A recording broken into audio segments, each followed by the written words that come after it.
Good morning, my dear students. How are you? I hope all are fine and doing well. Now, let us study science chapter 4.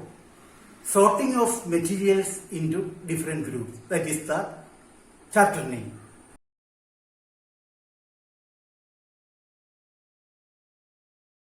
Dear students, let me ask a question. What is the difference between a cat and a chair? Yes, you know it.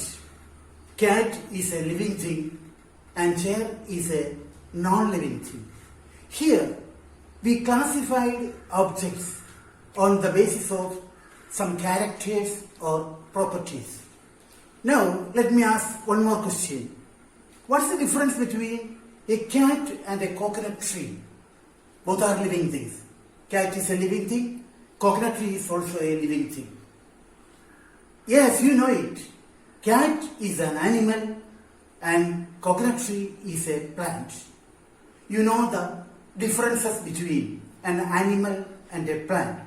Here, we classified living things into two groups, animals and plants, on the basis of some properties or characters. In our daily life, we use classification. It makes our work easy and convenient. For example, at your home, you keep your books in proper order, either subject-wise, means all English books together, Malayalam books together, then science books together, and so on. Or you can keep all the textbooks together, notebooks together, handwriting books together, drawing books together. In different ways, we can group things. And we group the things on the basis of their properties or uses. For example, in your house, you keep your clothes in proper order. You keep your clothes which are of daily use in a place, and special clothes that you use for special days, your birthday or festival day, separately, school uniform separately, like that. So here, to take any particular cloth or dress, it is very easy for you or convenient for you if you keep them in proper order. So, in our everyday life, classification is very important.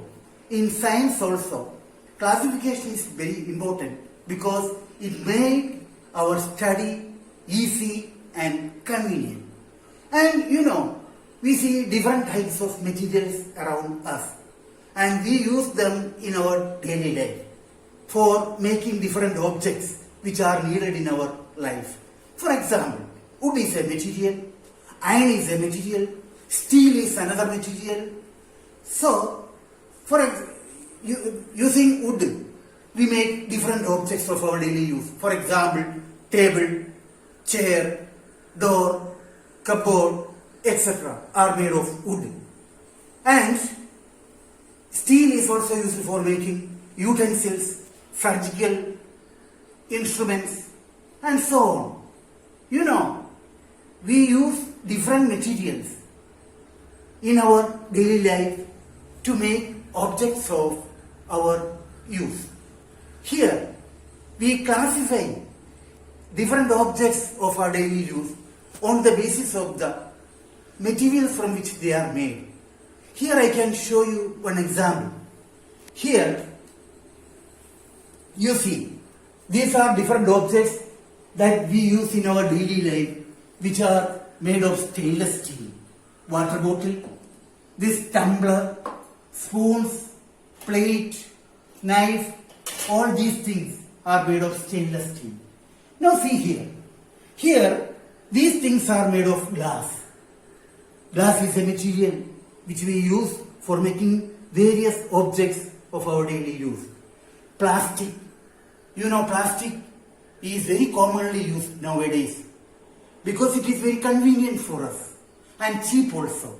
And many objects are made of plastic, this soft drink bottle, mineral water bottle, ice cream bottle, this table mat, knife, spoons, oil bottle, all these things. So many things you can, buckets, mugs, toothbrush, so many things are made with plastic.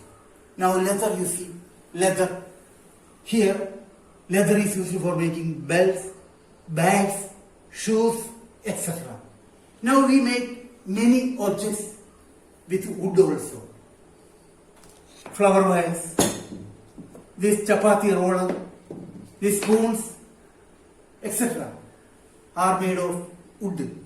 So here I classified these objects on the basis of the material from which they are made.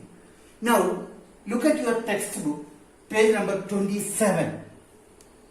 There are two activities for you. Table 4.1. In that, different objects are given. You have to write the material from which they are made. Two examples are done for you. One, you see that plate. Plate can be made of steel, glass, plastics, paper, etc. Then pen, your writing pen, can be made of plastic or metal. Then other two things you just write there and then write the materials from which they are made. One is table. You can write which material table is made. Then the other is chair. You see table 4.2 also. There the name of the material is given and using that material different objects of our daily use are made. Example you can see from the textbook. Two examples are done for you. Wood and paper. Try to do the other three. One is leather. Using leather, what objects are made? You just write there. Plastic, cotton, and one you just write glass. Dear students, now you please read these two pages, page number 26 and 27. Then we will learn the properties of materials during our next session. Thank you very much.